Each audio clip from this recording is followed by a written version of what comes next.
চলমান এইচএসসি পরীক্ষা স্থগিত করা ও প্রশ্নপত্রের মূল্যায়ন সহজীকরণ সহ 3 দফা থেকে বাড়িয়ে এবার 6 দফা দাবি নিয়ে রাজপথে নেমেছেন পরীক্ষার্থীরা। আজ এক বিক্ষোভ মিছিল থেকে শিক্ষার্থীরা তাদের এই নতুন দাবিগুলো পেশ করেন। শিক্ষার্থীদের উত্থাপিত 6টি প্রধান দাবি হলো: দুর্যোগপূর্ণ আবহাওয়ায় অনুষ্ঠিত পরীক্ষা পুনরায় নেওয়ার সুযোগ দেওয়া, পূর্ণ পরীক্ষার ক্ষেত্রে পূর্বের ও পরের নম্বরের মধ্যে সর্বোচ্চটি গ্রহণ করা, প্রশ্নপত্রের ভুলের জন্য পূর্ণ নম্বর দেওয়া, দেশের বর্তমান অস্থিতিশীল পরিস্থিতি স্বাভাবিক না হওয়া পর্যন্ত পরীক্ষা কিছুদিন স্থগিত রাখা, হঠাৎ পরিবর্তিত প্রশ্ন কাঠামোর কারণে নম্বর মূল্যায়নে নমনীয় হওয়া এবং পরীক্ষা কেন্দ্রে শিক্ষকদের ভীতিহীন ও শিক্ষার্থী বান্ধব পরিবেশ নিশ্চিত করা।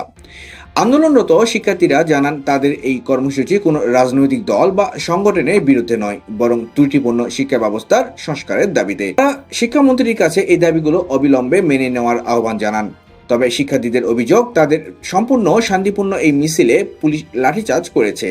ছাত্র ভাইদের উপরে এই পুলিশি অ্যাকশন ও সহিংসতার তীব্র নিন্দা জানিয়ে পরীক্ষার্থীরা বলেন, এ ধরনের দমন নিপীড়ন তারা কোনোভাবে মেনে নেবেন না এবং দাবি আদায় না হওয়া পর্যন্ত তাদের প্রতিবাদ অব্যাহত থাকবে।